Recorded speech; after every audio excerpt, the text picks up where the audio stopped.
Good morning YouTube, Wingless Oracle here. Happy that you tuned in again. If you like my content, please don't forget to like and subscribe. That really helps me and it makes me feel good. I'm out and about on this wonderful hot day on a Z400, brand new from Kawasaki, for a first impression review. So, if you were interested in my opinion on this bike, how does it compare to the previous 300s? How does it compare to the Versys 300X? Stay tuned and I'll tell you all about that. So, I took this bike out because I used to own a Versys 300, had a really good time on that. So I heard they came out with a 400cc new engine, and basically it was just very interesting to see how this one compares. Okay, so there used to be the Z300, and before that the Z250, and the Z300 got discontinued because it didn't meet EU norms. And now Kawasaki's back with the all compliant Z400. Well, compared to the 300, it's got 6 more horsepower, it's got 11 more Newton meters of torque, which are very impressive stats on this kind of displacement bike. It's significant. And even more impressive, they haven't only increased all the power and torque, but they've actually got the weight down by 6 kilograms. So what does that mean for the ride on this bike? Well, I can tell you, I've been riding for a few minutes now, and there is absolutely no comparing this to its predecessor. It has low down torque, it has grunts. The 300cc version of this engine does not. I had a lot of fun on my Versys, but you have to rev it. That's part of the fun, I guess. This is a different experience. This has torque, and you can actually pull out of low revs. Good job, Kawasaki. Woo! Oh guys, I'm really enjoying myself on this bike. I am impressed. Yes! Okay guys, before this one came out, they also brought out the Ninja version of this. The big difference is the Ninja 400 has a different seating position, so you're way more tucked down, and it's got clip-ons, so you're more in that race position, and it's got fairing around it. It's a little bit different tune. So what is the riding position? Well, it's relaxed. It's a small bike, it's a low bike, it's a little bit swung forward, so you have some of these naked bikes that you're really upright and just sitting up there.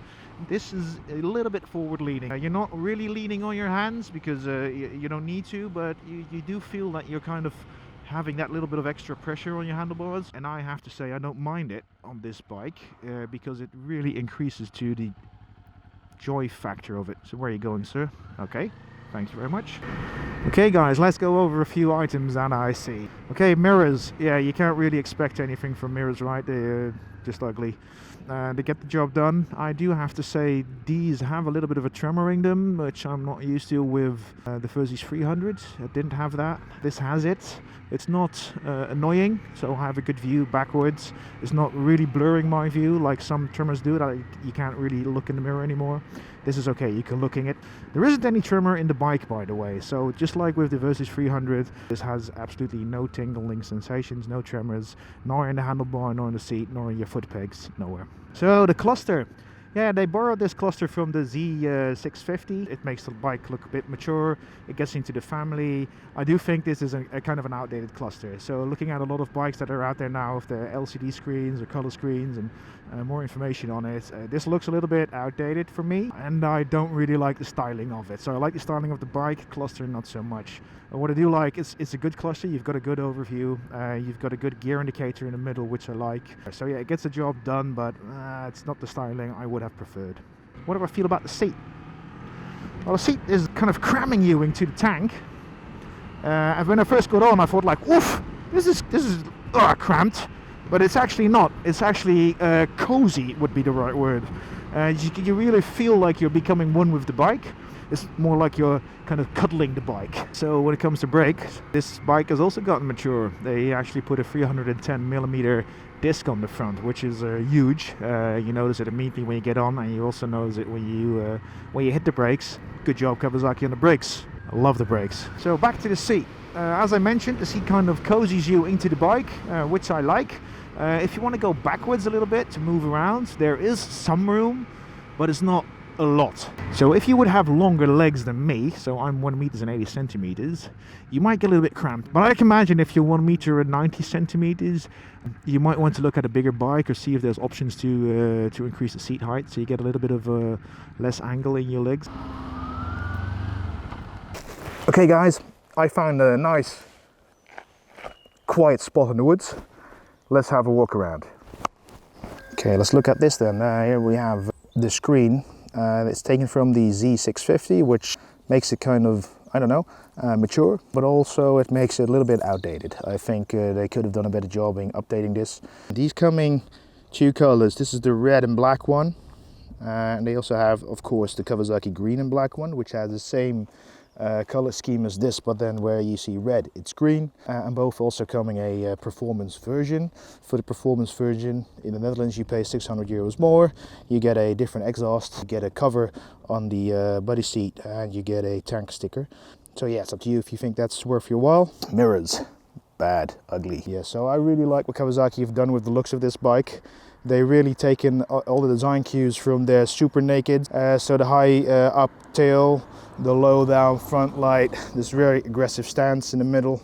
Oh, just look at that. That's amazing. This is wonderful. Yeah, I really dig this style. It's very recognizable also as a Kawasaki Super Naked. Looks good.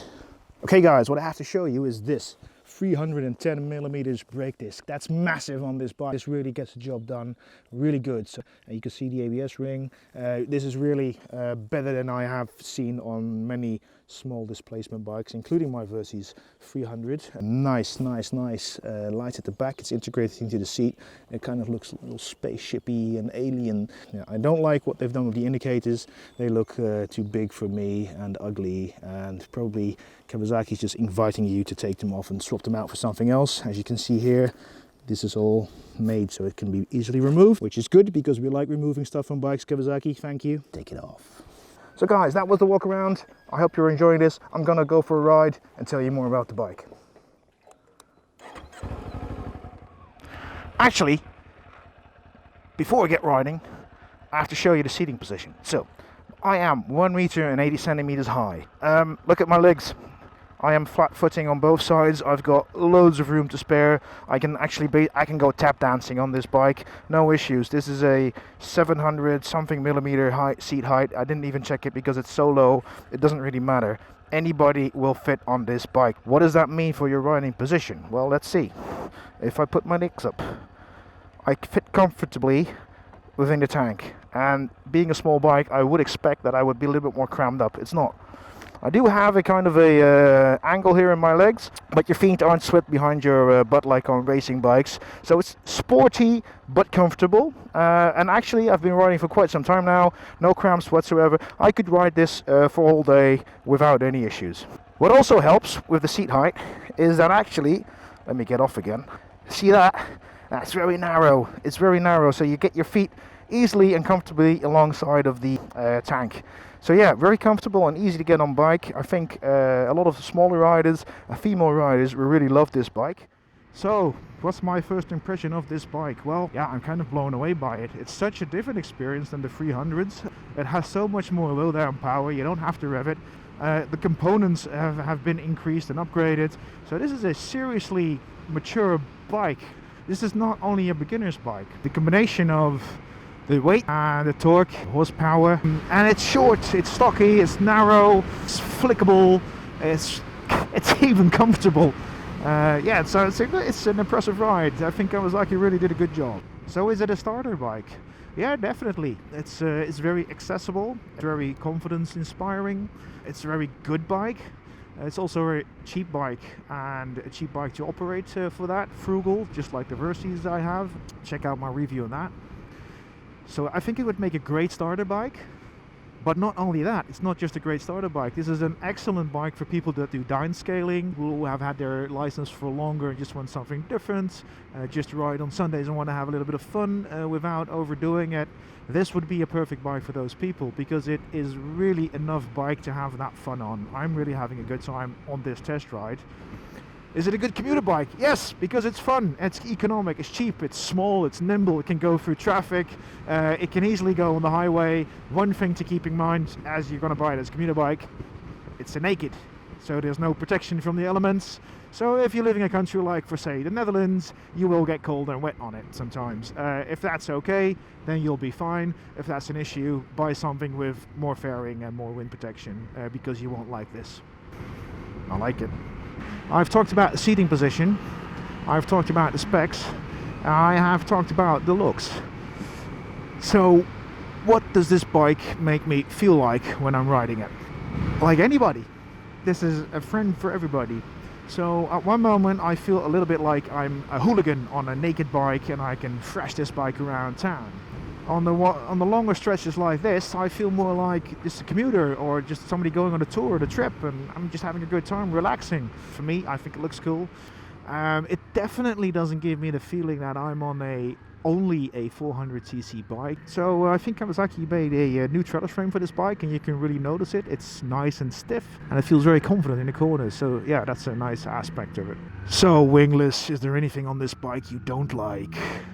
Well, there is a lack of wind protection. I think people could get annoyed by that if you use that as a commuter bike. I don't like this screen. They could have done a better job on that. I don't like these. I think they're ugly. I don't like these mirrors. I think they're ugly, but I think all mirrors are ugly, so that's not really an objective point.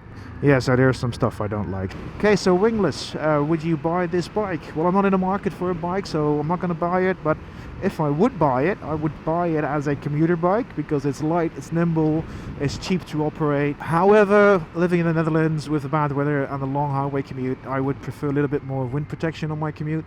So I hope they update the Versys 300 the way they have updated the Z400, because that would make the Versys 300, which is already a very good commuter bike, into a perfect commuter bike. So guys, that concludes my riding impression of the Kawasaki Z400 2019 model. I'm very impressed by this small bike, as you noticed during this review. Few things I don't like, but the majority is just perfect. So I'm glad you watched. If you're still watching and you like my videos, please like and subscribe. That really helps me. Thanks a lot for that. And see you next time, guys. Ride safe. Bye bye.